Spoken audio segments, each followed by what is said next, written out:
क्या कभी ऐसा लगा है कि हम लगातार बस भाग-दौड़ कर रहे हैं?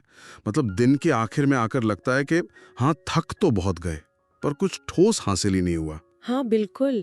ऐसा लगता है जैसे हम एक ही वक्त में ना हज़ार अलग-अलग दिशाओं में भाग रहे हैं, पर हर दिशा में बस 1 मिलीमीटर ही आगे बढ़ पाए हैं। सही कहा।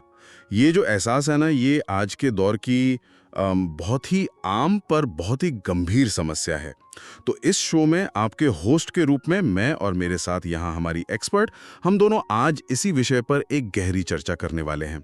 आज का हमारा मकसद ही यही है कि इस भ्रम को तोड़ा जाए कि हम एक ही वक्त में सब कुछ कर सकते हैं। बिल्कुल। और इस चर्चा के लिए हमारे पास जो मुख्य स्रोत है, वो एक बहुत ही शानदार किताब है, ग्रेग मैक्योन की लिखी हुई essentialism, the disciplined pursuit of less. हाँ, और हम ये साफ कर दें कि हम यहाँ सिर्फ कोई टाइम मैनेजमेंट की चर्चा नहीं कर रहे हैं। ये कोई कैलेंडर मैनेज करने की ट्रिक नहीं है। ये काम पर बेहतर यानी लेस बट बेटर काम करने की एक पूरी मानसिकता है। तो चलिए इसे थोड़ा विस्तार से समझते हैं। आज का जो समाज है ना, वो लगातार हम पर एक दबाव डालता है कि हम हर मौके को हाँ कहें, हर मीटिंग में बैठें, हर प्रोजेक्ट को अपने सर ले लें। इसे ही लोग आजकल हसल कल्चर कहते हैं, मतलब हमेशा व्यस्त रहने की एक अजीब सी बीमारी। पर देखिए, क्रेग मैक्योन इसी बात पर जोर देते हैं कि यह सब दरअसल एक बाहरी शोर है, एक एक्सटर्नल नॉइज है। इसेंशियलिज्म का असली मतलब ही इस शोर और हमारी अपनी अंदरूनी आवाज के बीच के फर्क को पहचानना है। हम एक ऐसी दुनिया में जी रहे हैं जहां थके हुए दिखने को और हमेशा ओवरवर्क करने को एक गोल्ड मेडल की तरह देखा जाता है। हाँ, लोगों को लगता है कि जितने ज्यादा घंटे ऑफिस में बिताएंगे उतनी जल्दी सफलता मिलेगी। पर इन स्रोतों का जब हम गहराई से विश्लेषण करते हैं तो समझ आता है कि ये सच नहीं है। ये बिना किसी दिशा के बस अंधी दौड़ है। हमें इस सब कुछ करने वाले चक्रव्यूह से निकलना ही पड़ेगा। तो इस सब का आखिर असली मतलब क्या है? इसका सीधा सा अर्थ है एक नई मानसिकता को अपनाना, जिसे किताब में एसेंस या मूल मानसिकता कहा गया है। और इसकी नींव में है चॉइस, यानी हमारे चुनाव की ताकत। मुझे वो सिलिकॉन वैली वाले एग्जीक्यूटिव की कहानी याद आ रही है। अरे हाँ, वो उदाहरण तो इस बात को बिल्कुल सटीक तरीके से समझाता है ना? मतलब वो इंसान अपनी कंपनी में काम के बोझ तले इतना दब गया था कि उसे समझ ही नहीं आ रहा था कि वो कर क्या रहा है। हर मीटिंग में जाना, हर ईमेल का जवाब देना, पर कोई बड़ा काम पूरा ही नहीं हो रहा था उससे। तब उसके एक सलाहकार ने, एक मेंटर ने उसे एक अजीब पर बहुत असरदार सलाह दी। उसने कहा था कि अपनी ही कंपनी में कंसल्टेंट की तरह काम करना शुरू कर दो। बिल्कुल, उसने कहा एक कंसल्टेंट की तरह सोचो। और इसमें सबसे दिलचस्प बात यह है कि एक कंसल्टेंट कभी भी ऑफिस की फालतू पॉलिटिक्स या गैर जरूरी मीटिंग्स का हिस्सा नहीं बनता। वो सिर्फ उस एक बड़ी समस्या पर ध्यान देता है जिसके लिए उसे बुलाया गया है। सही पकड़ा। और जब उस एग्जीक्यूटिव ने यह नजरिया अपनाया तो उसने उन सभी फालतू मीटिंग्स को ना कहना शुरू कर दिया जो उसके मुख्य काम का हिस्सा नहीं थी। शुरू में तो उसे डरा कि शायद उसे नौकरी से ही निकाल दिया जाएगा, पर नतीजा तो बिल्कुल उल्टा हुआ। एकदम उल्टा। जब उसने फालतू काम छोड़े तो उसका इतना समय बचने लगा कि उसके मुख्य काम की क्वालिटी बहुत बढ़ गई और कंपनी में उसका सम्मान पहले से भी ज्यादा हो गया। ये कहानी हमें दिखाती है कि हम लोग अक्सर अपनी चुनने की आजादी को भूल जाते हैं। हम मान लेते हैं कि जो मांगा जा रहा है वो करना ही पड़ेगा। एक सच्चा एसेंशियलिस्ट 3 बातों को बहुत गहराई से मानता है। पहली, मैं चुनता हूं, यानी आई चूज टू, ये मेरी मजबूरी नहीं है। हाँ, और दूसरी सच्चाई ये है कि दुनिया में सिर्फ कुछ ही चीजें हैं जो असल में मायने रखती हैं, बाकी सब सिर्फ गैर जरूरी शोर है। और तीसरी बात जो शायद सबसे ज्यादा आजादी देती है वो ये कि मैं कुछ भी कर सकती हूँ पर मैं सब कुछ नहीं कर सकती। जब हम सोच लेते हैं कि हमें सब कुछ करना है तो हम दरअसल अपने चुनने की पावर दूसरों को दे देते हैं। फिर दूसरे लोग तय करते हैं कि हमारा समय कहाँ खर्च होगा। ये बहुत ही दिलचस्प पहलू है, क्योंकि जब हम खुद चुनाव करते हैं तो हमें ट्रेड ऑफ्स का सामना करना पड़ता है, यानी कुछ पाने के लिए कुछ छोड़ना। और हम इंसानों की फितरत है कि हम इस चीज से घबराते हैं। हम सोचते हैं कि पता नहीं मुझे क्या छोड़ना पड़ेगा या मैं कोई बढ़िया मौका तो नहीं खो रहा। पर यही तो नजरिया बदलने की जरूरत है। ट्रेड ऑफ को नुकसान मानने के बजाय हमें खुद से पूछना चाहिए कि मैं किस समस्या पर अपना पूरा ध्यान लगाना चाहती हूँ, मैं कहाँ अपना सबसे बड़ा असर छोड़ना चाहती हूँ। और हर हाँ के पीछे एक ना छुपी होती है। जब हम किसी फालतू काम को हाँ कहते हैं तो दरअसल हम किसी बहुत जरूरी काम को ना कह रहे होते हैं। इसीलिए जरूरी है कि हम सही और गलत की पहचान करें, जिसे किताब में एक्सप्लोर करना या खोजना कहा गया है। बिल्कुल। एक आम इंसान को हर मौका जरूरी लगता है, हर ईमेल अर्जेंट लगती है, पर एसेंशियलिस्ट जानता है कि ज्यादातर चीजें शोर हैं। इस शोर से बचने के लिए जरूरी है कि हम अपने लिए सोचने का समय और स्पेस निकालें। हमेशा लैपटॉप या फोन से चिपके रहने से ये नहीं होगा। स्पेस से मतलब है ध्यान लगाने का खालीपन। हम लोग अक्सर सुबह उठते ही फोन पर खबरें या सोशल मीडिया स्क्रॉल करते हैं, मतलब दिन की शुरुआत में ही दूसरों के विचार हमारे दिमाग में भर जाते हैं। इसके बजाय अगर हम कुछ देर क्लासिक लिटरेचर पढ़ें तो ये हमारे सोचने का दायरा कितना बढ़ा सकता है। ये हमें दिन भर के भाग दौड़ से दूर एक ऐसी जगह देता है जहां हम तय कर सकें कि आज के दिन का सबसे जरूरी काम आखिर है क्या। और सोचने का ये स्पेस बनाने का एक और बहुत मजेदार तरीका है जिसे हम बड़े होने के बाद भूल ही जाते हैं, वो है खेल, यानी प्ले। अरे हाँ, खेल। मुझे ये वाला हिस्सा सच में बहुत पसंद आया था। बचपन के उन खेलों को याद करना जिनसे खुशी मिलती थी। ये कोई समय की बर्बादी नहीं है। हम बड़े होकर इतने गंभीर हो जाते हैं, हमें लगता है अगर काम नहीं कर रहे तो टाइम वेस्ट हो रहा है, पर दरअसल खेलना हमारी क्रिएटिविटी को बढ़ाता है। सही कहा। खेलने से हमारे सामने मौजूद विकल्प बढ़ते हैं और सबसे बड़ी बात कि ये तनाव को कम करता है। खेल दिमाग को आजाद करता है और नए आइडियाज पैदा करने में मदद करता है। पर खेल के अलावा एक और चीज है जिसे लोग सबसे ज्यादा नजरअंदाज करते हैं, और वो है नींद। रुकिए, पर सफल होने के लिए तो कम सोना जरूरी है ना? ये बात तो हमारे हसल कल्चर वाली पूरी सोच के खिलाफ जाती है। हमें तो यही सिखाया गया है कि जो सोता है वो खोता है, या फिर ये कि सोने के लिए तो पूरी उम्र पड़ी है, अभी काम कर लो। यही तो सबसे बड़ा भ्रम है। जो लोग सफलता के पीछे भागते हैं वो सबसे पहले अपनी नींद की ही कुर्बानी देते हैं। पर एसेंशियलिज्म के हिसाब से देखें तो नींद कोई रुकावट नहीं है। ये हमारी सबसे बड़ी संपत्ति, यानी हमारे दिमाग को ठीक रखने का तरीका है। वो 10,000 घंटे वाले वायलिन वादकों का जो मशहूर स्टडी है, याद है? हाँ, वही स्टडी जिसने ये सिद्धांत दिया था कि किसी भी कला में महारत के लिए 10,000 घंटे का अभ्यास चाहिए। बिल्कुल वही। पर उस स्टडी का एक हिस्सा जो लोग अक्सर छोड़ देते हैं वो ये है कि जो वायलिन वादक सबसे बेहतरीन थे, यानी जो टॉप टियर में थे, वो सिर्फ अभ्यास ही नहीं करते थे, वो हर रात औसत वादकों के मुकाबले 1 घंटा ज्यादा सोते भी थे, और वो दिन में झपकियां भी लेते थे। क्या बात है! मतलब दुनिया के सबसे बेहतरीन म्यूजिशियंस सबसे ज्यादा नींद भी लेते थे। हाँ, क्योंकि नींद हमारी सोचने समझने की क्षमता और प्राथमिकता तय करने की ताकत को रिपेयर करती है। अगर कोई थका हुआ है तो वो ये तय ही नहीं कर पाएगा कि क्या जरूरी है और क्या फालतू। नींद एक तरह का इन्वेस्टमेंट है, कोई खर्चा नहीं। ये तो सुनकर ही कितनी राहत मिलती है। तो नींद और खेल से तरोताजा होने के बाद ही हम सही चुनाव करने के काबिल बन पाते हैं। और यहाँ पर एक बहुत ही शानदार नियम काम आता है, 90% का नियम, द 90% रूल। ये नियम किसी भी नए मौके को परखने का एक बेहतरीन तरीका है। इसे 0 से 100 के स्केल पर मापना होता है। नियम बिल्कुल सीधा है। अगर कोई मौका 90 से कम स्कोर करता है तो उसे सीधा 0 मान लेना चाहिए। मतलब अगर अंदर से आवाज हेल या नहीं आती, यानी अगर दिल से नहीं लगता कि हाँ ये तो करना ही है, तो उसका सीधा सा मतलब ना होना चाहिए। सही बात है। ये नियम इसलिए असरदार है क्योंकि ये हमें उन चीजों में फंसने से बचाता है जो सिर्फ ठीक ठाक हैं। हम अक्सर 70 या 80 स्कोर वाले मौकों को हाँ बोल देते हैं और बाद में पछताते हैं कि पूरा समय एक मामूली सी चीज में निकल गया। 90% का नियम अपनाकर हम अपनी एनर्जी उन चुनिंदा बेहतरीन चीजों के लिए बचा सकते हैं। ठीक है, ये तो समझ आ गया कि बेहतरीन को चुनना है, पर उन चीजों का क्या करें जो पहले से हमारी जिंदगी में जगह घेरे बैठी हैं? यहाँ से एलिमिनेट करने का, यानी गैर जरूरी चीजों को हटाने का कॉन्सेप्ट शुरू होता है। इसके बिना तो कोई एसेंशियलिस्ट बन ही नहीं सकता। हमें अपनी जिंदगी का एडिटर बनना होगा। एडिटर का उदाहरण यहाँ बहुत सटीक है। जैसे एक फिल्म या मैगजीन का एडिटर होता है, उसका काम सिर्फ नई चीजें जोड़ना नहीं होता। एक अच्छा एडिटर एक लेख में से फालतू शब्दों को और वाक्यों को बड़ी बेरहमी से हटा देता है।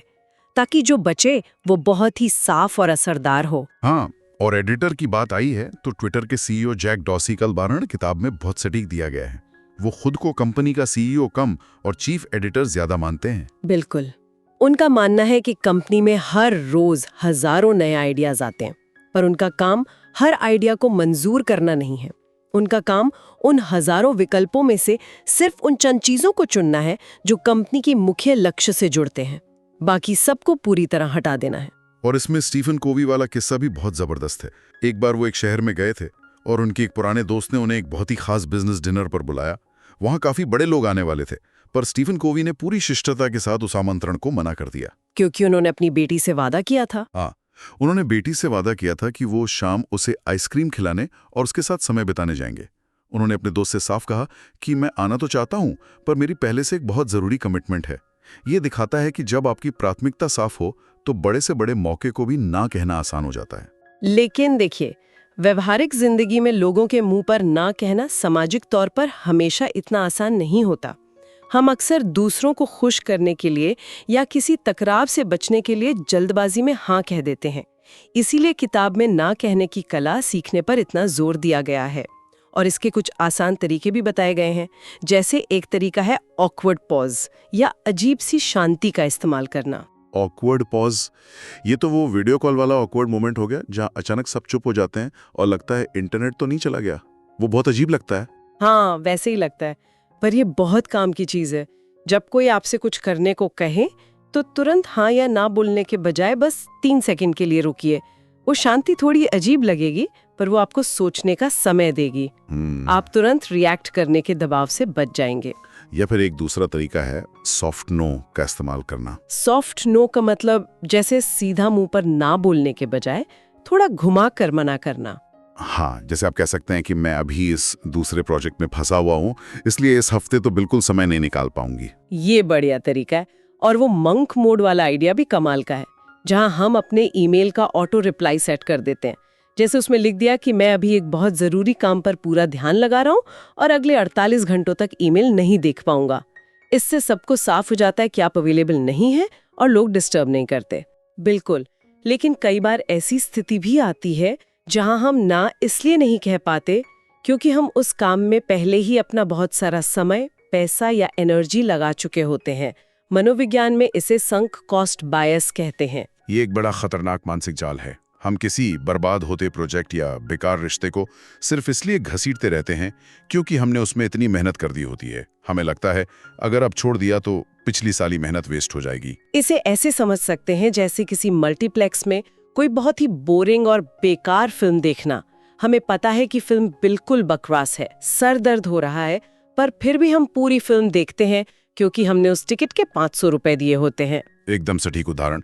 हम अपने 500 रुपए तो वैसे भी गंवा चुके हैं, पर उस फिल्म को पूरा देखकर हम अपने 2 घंटे और अपना सुकून दोनों बर्बाद कर रहे हैं। इस जाल से निकलने का सीधा सा सवाल है जो खुद से पूछना चाहिए। अगर मैं इस प्रोजेक्ट में पहले से शामिल नहीं होती तो क्या आज इसमें शामिल होने के लिए मैं इतनी मेहनत करती या इतनी कीमत चुकाती? और अगर जवाब कुछ नहीं या शून्य है तो तुरंत उस काम को छोड़ देना ही समझदारी है। अपनी गलतियों को मानना और उनसे तुरंत बाहर निकलना ही एक एसेंशियलिस्ट की असली ताकत है। सीमाओं को बंधन मानने के बजाय उन्हें आजादी का जरिया मानना चाहिए। सही कहा। तो अब जब हमने फालतू चीजों को हटा दिया है तो अगला कदम क्या होगा? अगला कदम है उन जरूरी कामों को असल में पूरा करना, यानी एग्जीक्यूट करना या अमल में लाना। सबसे बड़ा सवाल ये है कि सही काम को इतना आसान कैसे बनाया जाए कि उसमें कोई रुकावट ना आए। इसका पहला तरीका है बफर बनाना। बफर सच में बहुत जरूरी है। हम लोग अक्सर ये अंदाजा लगाने में गलती करते हैं कि किसी काम में कितना समय लगेगा। हमें लगता है प्रोजेक्ट 1 हफ्ते में हो जाएगा, पर लग जाता है 1 महीना। इसीलिए हर काम में अनुमानित समय से 50% ज्यादा समय जोड़ लेना चाहिए ताकि कोई अनफोर्सीन चीज आ जाए तो बचा जा सके। इसे समझने के लिए रोल्ड एमंडसन की कहानी बहुत असरदार है। एमंडसन इतिहास के पहले व्यक्ति थे जो 1911 में साउथ पोल तक पहुंचे थे और ठीक उसी वक्त उनके प्रतिद्वंदी रॉबर्ट फॉल्कन स्कॉट भी उसी लक्ष्य के लिए निकले थे। स्कॉट की टीम को खराब मौसम का सामना करना पड़ा और दुर्भाग्य से वो कभी वापस नहीं लौट पाए। पर एमंडसन की सफलता का राज वही बफर था ना। उन्होंने जरूरत से ज्यादा तैयारी की थी। हाँ, उन्होंने हर खतरे का पहले से अनुमान लगाया था। जहां स्कॉट की टीम 1 टन राशन लेकर गई थी, वहीं एमंडसन 3 टन राशन लेकर गए थे। उन्होंने रास्ते में हर एक डिग्री पर अपने डिपो बनाए ताकि खाने की कमी ना हो। जब एंटार्क्टिका में मौसम खराब हुआ, तब भी उनका ये बफर उन्हें आगे बढ़ाता रहा। यानी आम लोग हमेशा बेस्ट केस सिनेरियो सोचते हैं कि सब कुछ ठीक चलेगा, पर एक एसेंशियलिस्ट सबसे बुरे हालात के लिए पहले से तैयार रहता है। ये बहुत गहरा विचार है। और देखिए, रास्ते की रुकावटों को हटाना भी बफर जितना ही मायने रखता है। स्रोतों में वो जो स्लोएस्ट हाइकर यानी सबसे धीमे चलने वाले व्यक्ति का जिक्र है, वो भी कमाल का है। हाँ, ये थ्योरी ऑफ कंस्ट्रेंट्स पर आधारित है। इसे ऐसे समझिए कि बच्चों का एक ग्रुप पहाड़ों पर ट्रैकिंग कर रहा है। जो बच्चे तेज चलते हैं वो आगे निकल जाते हैं और जो सबसे धीमा है वो पीछे छूट जाता है। इससे पूरे ग्रुप में बहुत फासला हो जाता है। तो इसका समाधान क्या हुआ? उस सबसे धीमे बच्चे को लाइन में सबसे आगे खड़ा कर दिया जाए। इससे कोई भी उससे आगे नहीं जाएगा और पूरा ग्रुप एक साथ चलेगा। फिर हम उस धीमे बच्चे की स्पीड बढ़ाने पर ध्यान दे सकते हैं, जैसे उसका बैग किसी और को दे देना ताकि वो थोड़ा तेज चल सके। बिल्कुल सही। किसी भी काम या प्रोजेक्ट में जो चीज सबसे ज्यादा समय ले रही है, यानी जो सबसे बड़ी रुकावट है, उसे पहचानना और हटाना ही असल चाबी है। उस एक बॉटलनेक को हटाने से बाकी सारे काम अपने आप तेज हो जाते हैं। एक और चीज, लगातार बड़े फैसले लेने से जो एनर्जी खर्च होती है, उसे बचाने के लिए रूटीन और छोटी जीत पर ध्यान देना बहुत जरूरी है। जैसे ओलंपिक तैराक माइकल फेल्प्स का रूटीन था। वो रेस से ठीक पहले हमेशा एक ही रूटीन फॉलो करते थे। हाँ, बिल्कुल वही समय पर उठना, वही स्ट्रेचिंग करना और वही संगीत सुनना। इस रूटीन ने उनकी सफलता को इतना ऑटोमेटिक बना दिया था कि रेस वाले दिन उन्हें घबराहट होती ही नहीं थी। छोटे छोटे कदम एक बहुत बड़ा मोमेंटम बनाते हैं। रूटीन दिमाग की ऊर्जा को बचा लेता है। एक और कमाल का आइडिया है जिसे कहते हैं विन, यानी व्हाट्स इंपॉर्टेंट नाउ, अभी इस पल में क्या जरूरी है। रग्बी कोच लैरी जेल्विक्स का उदाहरण बहुत प्रेरणादायक है। हाँ, वो अपने खिलाड़ियों से हमेशा यही एक सवाल पूछते थे, व्हाट्स इंपॉर्टेंट नाउ। क्योंकि मैदान पर अगर कोई खिलाड़ी अपने पिछले छूटे हुए कैच पर पछतावा कर रहा है या आने वाली जीत की ट्रॉफी के बारे में सोच रहा है, तो वो अपना करंट गेम बिगाड़ लेगा। अभी क्या जरूरी है, ये सवाल हमें बीते हुए कल के पछतावे और आने वाले कल की चिंता से निकालकर तुरंत प्रेजेंट मोमेंट में ले आता है। सही कहा। और देखिए, आज हमने जिन भी बातों पर चर्चा की है, ये सब मिलकर सिर्फ काम निपटाने का कोई एक टूल या प्रोडक्टिविटी बढ़ाने की टेक्निक नहीं बनती। अगर इस चर्चा के सबसे गहरे और छुपे हुए संदेश की बात करें, तो एसेंशियलिज्म असल में एक पहचान है। ये दुनिया को देखने का एक नजरिया और जीने का एक पूरा तरीका है। बिल्कुल सही बात है। अगर हम इसे इतिहास के नजरिए से देखें, तो महात्मा गांधी का उदाहरण इस मानसिकता पर सबसे सटीक बैठता है। उन्होंने भारत की आज़ादी के उस एक महान लक्ष्य पर पूरा ध्यान लगाने के लिए अपने सारे ऐशो आराम, सुख सुविधाएं, यहाँ तक कि पश्चिमी कपड़े और हर वो गैर जरूरी चीज छोड़ दी थी जो उन्हें उनके रास्ते से भटका सकती थी। उन्होंने खुद को पूरी तरह से एसेंशियलिज्म के सांचे में ढाल लिया था। ये मानसिकता हमें बिना किसी पछतावे का जीवन जीने की आज़ादी देती है। जब हम अपनी पसंद और अपने लक्ष्यों को खुद तय करते हैं, तो हम दूसरों को अपने फैसले लेने से रोक देते हैं। ब्रॉनी वेयर नाम की एक बहुत मशहूर लेखिका हैं। उन्होंने अपनी जिंदगी का बड़ा हिस्सा उन मरीजों के साथ बिताया जो मृत्युशैया पर थे, जिनके पास जीने के कुछ ही दिन बचे थे। हाँ, मैंने उनके काम के बारे में पढ़ा है। उन्होंने उन लोगों से उनके सबसे बड़े पछतावे के बारे में पूछा था। हाँ, और आपको पता है सबसे बड़ा पछतावा क्या था? वो ये नहीं था कि काश मैंने ऑफिस में थोड़ा और टाइम बिताया होता या काश मैंने थोड़े और पैसे कमाए होते। उनका सबसे आम और सबसे बड़ा पछतावा ये था कि काश मुझ में दूसरों की उम्मीदों पर खरा उतरने के बजाय अपनी शर्तों पर अपनी जिंदगी जीने की हिम्मत होती। एसेंशियलिज्म हमें जीवन के आखिरी में होने वाले इस सबसे बड़े पछतावे से बचाता है। ये दबाव हमेशा रहेगा कि हम सब कुछ करें, पर जो लोग अपनी उस अंदरूनी आवाज को सुनकर बड़े फैसले लेते हैं और अपनी जिंदगी से गैर जरूरी शोर को एडिट कर देते हैं, वही लोग असल में एक शांत, संतुष्ट और प्रभावशाली जिंदगी जीते हैं। बिल्कुल, और यही इस पूरी चर्चा का सबसे बड़ा निष्कर्ष भी है। तो इस गहरी चर्चा को खत्म करने से पहले एक बहुत ही विचार उत्पन्न करने वाला सवाल है जिस पर हम सबको सोचना चाहिए। अगर कोई अपने आने वाले हफ्ते के कैलेंडर को ध्यान से देखे और उन मीटिंग या कामों को पहचाने जिन्हें सिर्फ इसलिए हाँ कहा गया था क्योंकि मना करने में शर्म आ रही थी, तो सोचिए, अगर आज उन सब कामों को दोबारा शून्य से शुरू करना पड़े और उनके लिए नए सिरे से हाँ कहना पड़े, तो क्या सच में उन कामों को चुना जाएगा, या फिर एक ऑकवर्ड पॉज देकर उन्हें हमेशा के लिए हटा दिया जाएगा? इस पर जरूर सोचिएगा। आज की इस गहरी चर्चा में बस इतना ही। इस किताब को समझने के लिए अपना कीमती समय देने के लिए बहुत बहुत शुक्रिया। महान लेखकों के ऐसे ही असरदार विचारों से जुड़े रहने के लिए इस शो के साथ हमेशा बने रहें।